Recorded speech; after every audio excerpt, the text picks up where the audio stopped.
We're dealing with a lot of methamphetamine. How would you describe your life? Chaos. Ah. Yeah. My head felt like it was getting cooked, and he's just full of rage and full of, you're on fire. Once they get to that rawness core of who they are and what's happened, then you start to install health and well-being. Tēnā rā koutou katoa, nau mai huri mai ki, ka huri te tai. Where we look at the effects of methamphetamine on the farm. Watching services come through, I wish that I had that. This is the first time I've actually been able to have control of my life. I need to do something. I can't just let my nephews and nieces suffer, you know.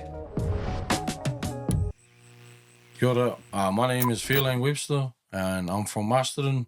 I've been living in Kaikohe for now 5 months, 6 months, doing a program, a rehab called Whakaoranga Whānau Recovery Hub. Awesome. Kia ora. Okay, so we'll just jump into it. Where does your journey begin? Well, right from the start, or Wherever you Wherever you want to Wherever you start. like. 2005, me and my family, we moved to Australia, hoping for a better life, just because of the gang scene in New Zealand at the time. Moved from where? From Masterton. Okay, yep. Yep. So we moved to Sydney, and just for a better life for myself and my siblings. Yeah. And then, we spent about 10 years over there. Just got into trouble, coming from New Zealand, like a troubled background. Yeah. I just carried on in Australia, which, I don't know why. Then I ended up getting into trouble, and then I got locked up and served a sentence of 5 years, and then got deported back to New Zealand. Under that 501 Under the 501 kaupapa. Yeah, I came back with about 100 inmates, all on different flights. Yeah, that was 100 inmates? Yeah, so we had all served our time, and then we just all got put on different planes, different times, and all got sent back to New Zealand. Wow. Yeah, and this is like before the actual 501 became a big thing. Right. Yeah. Legislation and all that stuff. Yeah. Bro, when you were in Sydney, was the did you just gravitate? Did you lean towards those environments that were similar to your past? Did you find those spaces in Sydney? Yeah, to my background, I felt safer with them. Yeah, kia ora. Yeah, I didn't want to leave New Zealand at the time, but being younger, and I wanted the experience, but yeah, I just gravitated towards people like-minded like myself, and I felt comfortable with them. There were like a couple of things that were troubling me over there, and just which led me to hang out with the wrong crowds. Were they Kiwi crowds or Aussie crowds or both? Bit of mixture. It was, a lot of Kuris. A lot of what? Kuris, the Aboriginal. Oh, yeah. Yeah, in New South Wales based. A lot of Pacific Islanders, Māoris as well. Yeah. So I grew up around Penrith, Mount Druitt, Blacktown, all those places. Yeah. Yeah. But That's It's like if you just have one door open, then, like for me when I was in Perth, it was like just one door open, and then next minute I couldn't find anyone that was straight. yeah. Right. Everybody It was like in that space. I didn't know anyone that was actually straight. Everyone I knew, we were doing the same stuff. Yeah. And did that develop from a younger age, bro, in the environment that you were in? Yes. But obviously, and elaborate on that, but in saying that, hats off to your parents for giving it a go to change it, eh? Yeah. But in those earlier years, things were obviously tough as well? Yeah. My parents, their backgrounds was a bit rough as well. Yeah. But they done the best of their ability to teach us, because my parents, they're only 15 years older than me. So I'm 36. My mother will be 52. So we can walk down the street and people would say, "Oh, is it your sister?" Or Yeah. Then your wife. To my dad, is it your brother? Yeah. Yeah, we went out one time and there was me, my brother, his name's Chosen Webster, and my father, Pio and Webster. And everyone thought that we was all brothers. And I was like, nah, that's our dad. But yeah. So they were growing up with you, really, eh? When you were babies, Yes. and you know that situation, eh, Nix? Yeah, well, I had mine at 15 too, so. Yeah. Yeah. So what happened when you came back to New Zealand, and when did you get back to New Zealand? I came back in 2012. Okay. Yeah, I got deported. I came back with 2 officers, one on each side, and then they dropped me off in Auckland. And I'm foreign to Auckland because I've never been there in my life. Yeah. And I'm like, what am I meant to do? And they left me with an envelope, and they just said, find your own way. This is your country. And I was like, whatever then. Basically pissed off. Yeah. Wow. Yeah, and then I had to find a money exchange to change the money they gave me. Yeah, and I'm like, I can't even use this money. So I went to the money exchange, changed the money over, booked me a flight back to Wellington where I know, because I've that's where I come from. And yeah, my grandmother was there to pick me up. Yeah. Yeah. Do you think, because with a lot of the 501s, and I'm interested in this whole concept because I think it's changing, but you went over there at the age of 16, eh? Yes. Actually, I waved goodbye to you at the airport, didn't Yes. I? It's all my fault, bro. The fact that some of our whānau go over there and they're 2 years old, and they've been shipped back when they're 40. Yeah. I just don't get it, Yeah, the thing I couldn't understand was why I was incarcerated in Australian prison. I didn't play up. I'd done all my tickets and I was getting ready to come back out. Because when I got these charges, I was only 17, but it rolled over to 18, so I went to adults. Yeah, and I was like, fast, my first leg, I got served 4 years, 10 months. Didn't play up, got all my tickets. I was ready to come back out into the workforce and really give it a shot for my parents. Yeah. But they just said, immigration. Gone. Yeah, immigration's come back, and they said we're not cancelling because Is it if you're in there for a year or more, then I'm they not- send you back? Well, I'm not too sure. I never thought of. Yeah. Yeah, I honestly thought that I was going back out into the community, but they just said, nah, Australia thinks you're a threat and no longer wants you in the country. When you say tickets, what did you do? Sorry? You said you did all your tickets and stuff? Yeah, like I done a Bobcat. Oh, right. All Also, those tickets. all productive stuff. Yeah. I was a part of this young offenders program that goes in Oberon. That was in Oberon, in New South Wales, and it's a young offenders where they teach people from 18 to 25, like new skills in that. Yeah. Yeah, so I got bricklaying, chainsaw, all this stuff, and then they said to me, We need you, bro. Yeah. We need you here. but then I came back and none of my tickets were valid in New Zealand, so I had to far out. start all again. Yeah, but at least you had some experience. So tell me about coming back and that merge back into New Zealand society. Yeah, it was hard. Just coming back and not knowing, like a little bit foreign, I felt. Yeah. Yeah, well, I didn't have my immediate family because my parents were in Australia. I came back to my grandmother where she couldn't really handle me. Yeah. But I was good grandson to my nan. Yeah. But you just had another life. Yeah, and like I said, I lived a fast life over there, which I was into the drugs and that over there. How that begun, the drug scene is my father. He was my role model. I wanted to be everything like him, and that's all he knew. So when he taught me, right? I know when I was born, he was only still 16, and he had to switch from a boy to a man, and he just knew to sell drugs to provide for us. Right. And which I looked at that like, that's what I want to be when I grow up, because I seen it around me. Yeah, and that's so normal, dude. yes, Hey, that's so normal. And so it just continues. So we went to Aussie. That's all I wanted to be. I didn't want to be a worker. My parents at that time were like, we're gonna change, and I wasn't ready for that change. Yeah, so and I was like, still getting into mischief. Got sent back, but being in jail, it actually changed me. Like thinking, I don't want to do this shit anymore. I went in. I went in 18 and I got out 22. So yeah, and I was like, fuck. That's the magic period of your life, eh, bro? Yeah. I watched all my bros and they going to the clubs and doing all this and that, where I was just sitting in jail. So when I came back to New Zealand, I really wanted to do well for my grandmother, because I thank her that, you know, she's taken me in. She didn't have to, but so I went to work in the forestry and done 7 years there. Whoa. And did you play up, or were you still selling drugs? Yeah, they were still in the background. Yeah. I was just using the forestry as a front to say, oh, I'm actually working, I'm a good guy, but really we're still doing all that stuff in the background. Yeah. This whole kaupapa that we're exploring is about the why. Why do people end up in a space that's that you've experienced, and you've told us about that.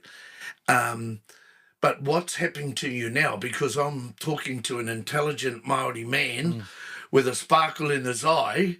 So, number one, what was the time of change, and how's that change going, if in fact it's still happening? Yeah. Like, what was that moment that you were like, nah, I'm going to change everything? I think it was like at my darkest times, when I've hit rock bottom, you know, being strung out on the meth and being on that so long, and I'm just noticing, man, I'm not myself no more. Yeah. Looking at myself and I'm thinking, fuck, who's this one? Yeah. And yeah, and that just sparked like triggered something to say, all right, I need to change, and I've got a younger brother, and my nephews, they all look up to me, so I thought, fuck, I want to try to do something different. Eh? Even my younger bros in my club, or you know, yeah, just all the boys around me, they look up to me, and I think, fuck, if they're gonna look up to me, I want them to look up to something great, you know. And just decided to pursue my passion. I'm a Aotearoa. Oh, wow. Yeah, I'm amazing drawer. Yeah. So that's what I've been trying to do at the moment. Just trying to channel, trying to focus all my energy into that, is growing my business, becoming a good tattooer. My tattoo business is Fear's Tattoo Studio. Go hard, bro. Yeah. Lazy plug. Yeah. And where is it? Yeah. We're based in Kaikoui at the moment. Yeah. 9 Dickinson Street. Yeah. 24-hour service. Yeah. At the moment, because I'm still in recovery. Yeah. Yeah, I'm only given 1 day a week to pursue my business. Yeah. Otherwise, once I've done more of the program, I'll be allowed to tattoo a lot more. Yeah. Cool. And what led you to getting into that program? How did you even get up here? If you're from Munster. What are you doing here, man? Yeah. I'm a long way from home. Yeah. Not really very. Yeah. Tato. Yeah, but I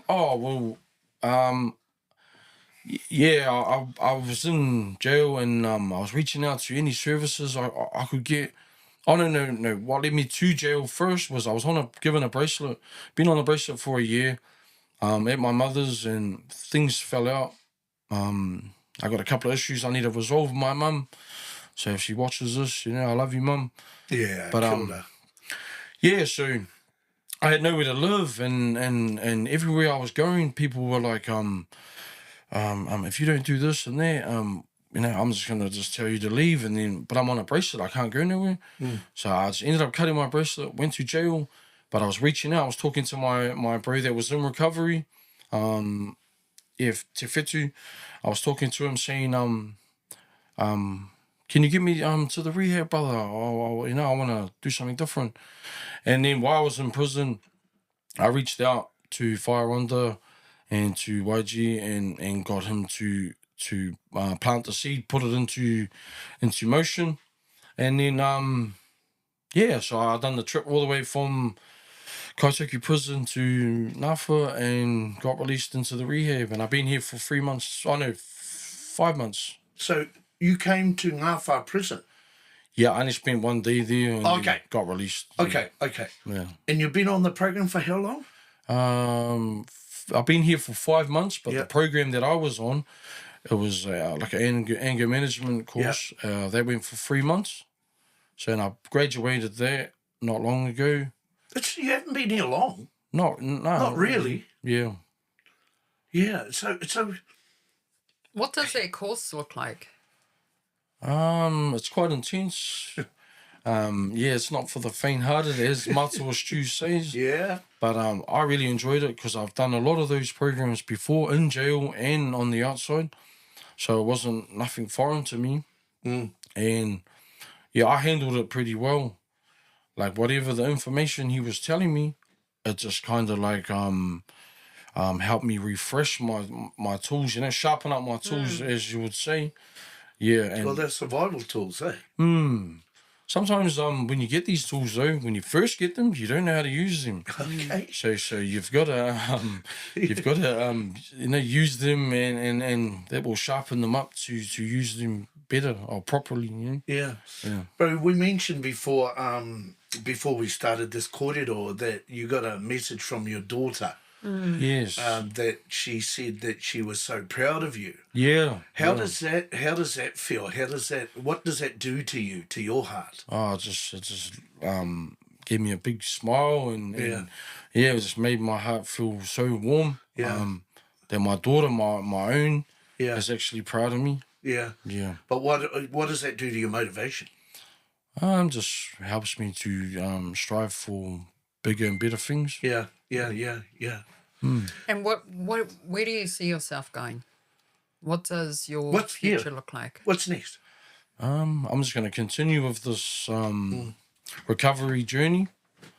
As I really enjoy it. I really enjoy the people up here in Napoli. But me and Nix are the best, though, eh? Yeah, yeah.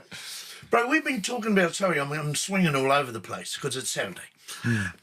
Meth. Yeah. Meth. There's been a lot of talk about meth and the way it can just implode within our families, eh? What's your experience with that drug? Yeah, I've had some pretty lethal experiences with it. Yeah. It's taken me to places that not many people go to. Yeah.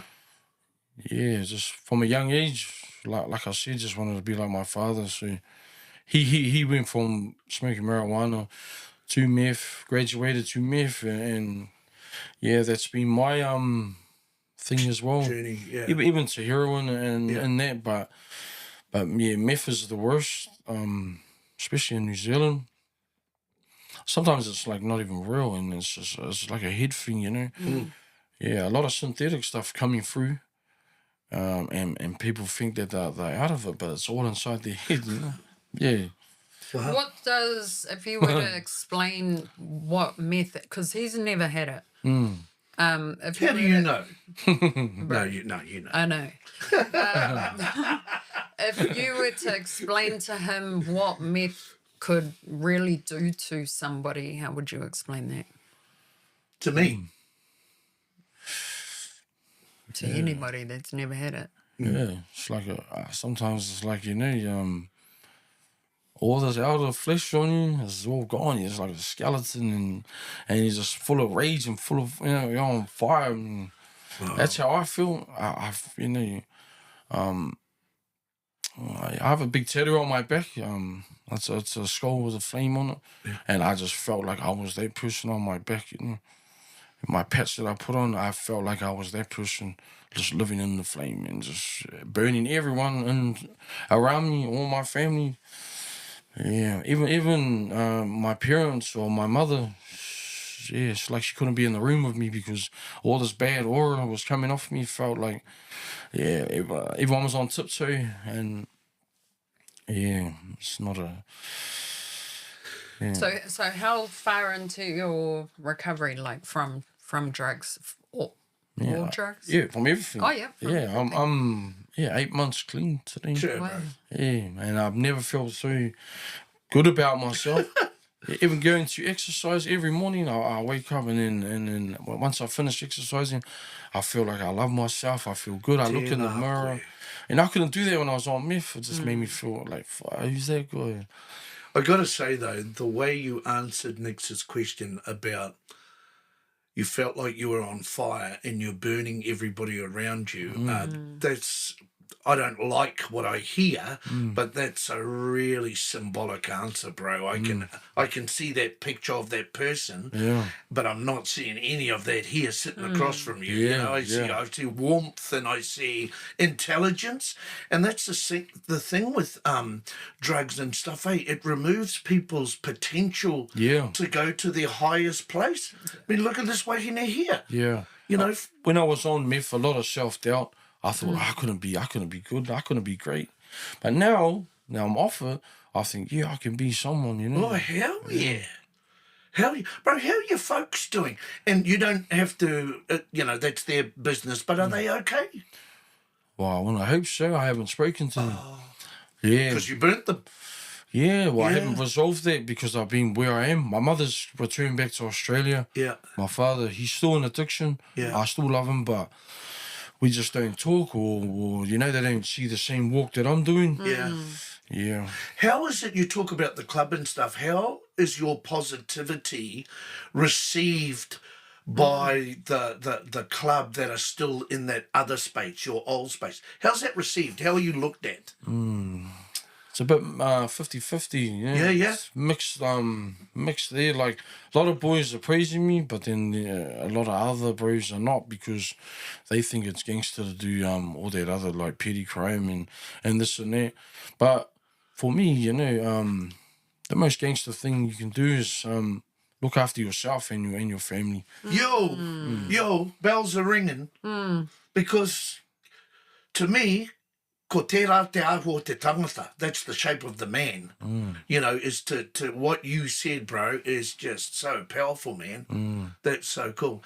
And yeah, you'll get there. Yep. You'll get there. I just want to ask, what is it that keeps you, because you've probably got situations that come up and you're like, you can get triggered and shit like that. I know when I came out of it, even if I saw someone having a vape, just that thick white smoke would take me back and then I'll be like, fuck. Or if I got angry, because before if I got angry, I hit the pipe. If I felt like this, I hit the pipe and it'll take it all away. So when you're coming out and you get angry, you have to find like another way to deal with it. What keeps you... What triggers have you had? I'm in the same boat. A lot of things that I see on my phone or my bros doing, it kind of triggers me to go back to that way. But I think just the brothers that are in recovery with me, they are the motivation. Like, we're going into this, whole heart, full flame into this and not being half-assed about it, like actually wanting to change. Because we can see that, the ones on the meth are losers. We don't want to be losers anymore. We want to be winners. Can you talk to the boys or, the men that you're in recovery with, like, far out, I feel like this, or do you even talk like that? We go to a lot of men's group, which allows us that safe space to talk. Like, I'm not I don't like to talk about those things. Yeah. They're quite like, keep them to myself. It's like a survival thing. I don't want anyone... I don't want to feel vulnerable and let anyone try use it against me. Okay. So, but now, when I'm in a safe space, we go to a group called Kanohi Te Kanohi. Yeah. It's with Matua Dallin. And I find there... I am able to speak my mind and not be judged, People just listen and not judge me. And it probably helps that you're probably all going through the same, feeling the same. Yeah, we can all relate to each other. So when someone says something, then it sparks something in someone else. They weren't going to say nothing, but now they want to talk about it now. Bro, aroha mai, because I'm quite naive in this space, but I'm seeing you, and I see maybe... And I'm just not making this up, but I'm just imagining a clinical person next to you talking to you about your issues. That ain't going to work. No. You're not going to talk to them, bro. Yeah. And they don't have any empathy because they don't know your world. They're a little bit like me to a degree. I want to know because I want to help. And so this model of you guys being together in a safe space, I hope the government's listening. Yeah. When they start talking about boot camps and all that, that's not going to work. You need to be around people that have got the lived experience. That's it, bro. And can help each other on this journey. You know, when someone falls off the horse, we try to pick them back up. Yeah. But we can only do what we can do. It's up to the individual if they want to be about this kaupapa or fuck off, you know what I mean? Yeah. Can you see yourself potentially like mentoring others that come out of prison? That I'd love to. I'd love to be You've got the skills. inspiration. You've got the skills, bro. Yeah. Well, through my te tuing, I wanted to teach a couple of the bros in there, like another way to like an outlet. release our emotions. Because through artwork, you can express some of your emotions through art. Yeah. So singing the blues, bro. You know, you can tell that story through music. You can tell that story for art. Yeah. And you get better at that craft, eh? Yes. Yeah. So you've been up here. So where do you think, or where do you hope you would be in 6 months' time? Running my business full time or still a part of this kaupapa here. Here in Kaikoia? In Kaikoia. I don't plan on leaving. Yeah. Good.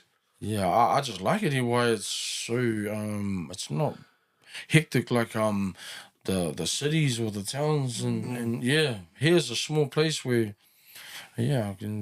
I feel good here. Do you feel like you have a blank canvas that you're the artist and you can create whatever Paint my you own want? picture. Yeah. Yeah. That's how I feel. And not only that, I feel when I'm here, I am getting back to my roots and finding out a lot about my culture. Even though it's not my iwi, but I feel like this iwi has embraced me a lot. You know, learning. It's still your culture, bro. Yeah, learning You know. a lot of hakas and and te reo. Yeah. And how are you finding that? Or does that contribute to your emotional tank? You fill you up a bit? Yeah, when we do a haka, I feel like that's then all that anger out in that haka. We've seen a few of the hakas up here, bro. They're a bit scary. Yeah. And I think as well, because, they say that people join the gangs because it's a family and things like that, but it also comes from disconnection from your culture. Yeah. Yes. So it could be filling that void that you're now feeling connected to your culture. Yeah. Well, they say, the thing with addiction is to have connection, back to your roots. Yeah. Yeah. I- Opposite from addiction. I need to give you my opinion on something though, bro. Okay. Like, say you're not a Reo speaker, right? But you go down this journey and you've got so much to offer a Māori world because of your tough road. So your contribution to a Māori space is huge. Yeah. Don't worry about the Reo. Pick that up as you go because you're already contributing to a Māori world, not only through your experiences, but the other part you contribute is your art. Yes. Yeah. Okay? So, oh man, I'm not very good because I can't speak te reo Māori. Nah, bro. It don't work like that because you're bringing stuff. It's same as Nix. Yeah. And I'm no flash reo speaker, I'm on a journey. But we all bring different stuff to the table. And I just, as somebody of my age telling you, bro, that's a big taonga to bring into our taha Māori, eh? So, just don't forget that, man. You've got a lot to offer. Eh? Yeah. I mean, I've only been up here, not that long, and we had this whānau from a rehab get up and do a haka to us yesterday. Oh my God, and every time it just makes me like, I feel like I can barely breathe, and it makes me cry because it makes me feel like I'm scared, and then I think to myself, that's how disconnected you are to your own culture. Like, you fear it, like that's not even your culture, you're scared of it. Yeah. I felt the same way when I came up here. Really? Yeah. Yeah. I came in and I was like, what am I getting myself into?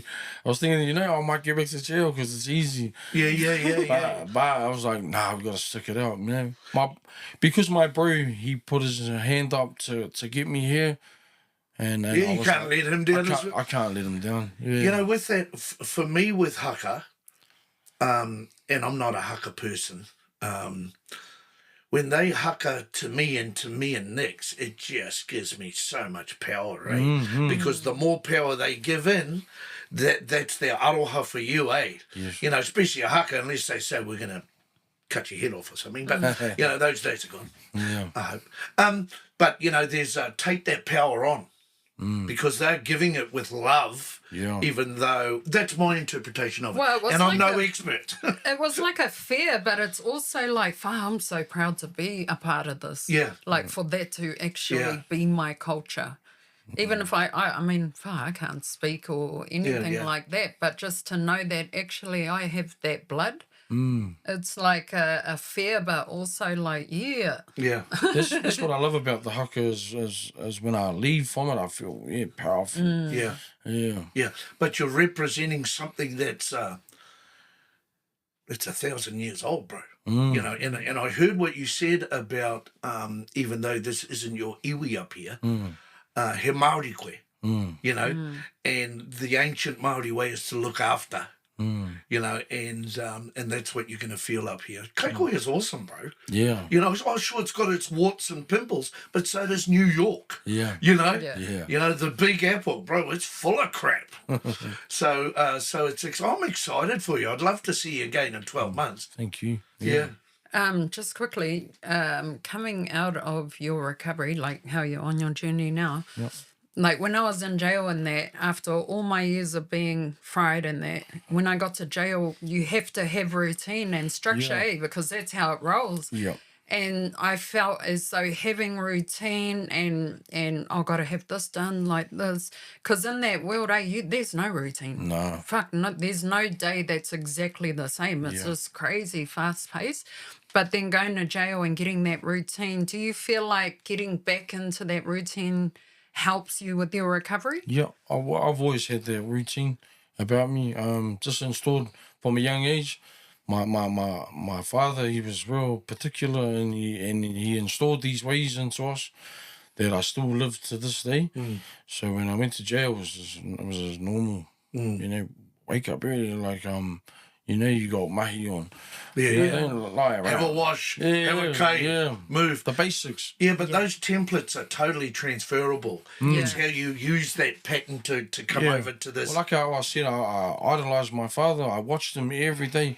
He had his cars immaculate, and like everything. Yeah. All his shoes, his boots, everything in us. So that's what I carried on. Yeah. Yeah, and I still live like that to this day. Yeah. Might be a little bit OCD, but Oh, yeah. what's wrong with that? Oh, nothing. Yeah, what's normal? Yeah, what's... Hey, bro, Nix and I just want to thank you for having the courage to tell us your story, because somebody or people are going to benefit from this whakaaro, just to hear you, just to hear your journey. You know, there may be somebody out there who's going through a hard time. There will be people out there, and that word from your daughter is just a little thing that can change somebody's direction or thinking or whatever, eh? Well, I just want to say, like, you know, if anyone's feeling down, you know, and they see us on the street, come and talk to us. Yeah. I'm open, I don't judge, and Yeah. I might not give you the best advice, but I'm here to listen. Yeah. And that's out of it, because after, when I got out of jail, I think it was like 3 months, and then I got a message from my kids, actually from their nan, and she said, Nix, we're watching everything you're doing, and the kids are proud of you, and they can't wait to see you. And I was like, whoa, that filled my tank. Yeah. That's the It made shit, me eh? go harder, because I was like, damn, these kids are proud of me. So I totally get that. Yeah, I just want to thank you both for allowing me this space to come and talk on here. Yeah, I just want to shout out my business. Yeah. Yeah, go, bro. Yeah, Fairs Teru Workshop. If anyone wants to teru, come down to Kaikohe, or you can get at me through Instagram. A lot of people follow me in it. And I just want to shout out Whakaoranga Whānau Recovery Hub, Whaeronda, for allowing me up here, and my brother Whetu. Yeah. Bro, you're a star. Don't forget that. Don't listen to those bullshit voices in your head saying you're not good enough. Yeah. You're good enough, bro. So, tēnā koe and thank you.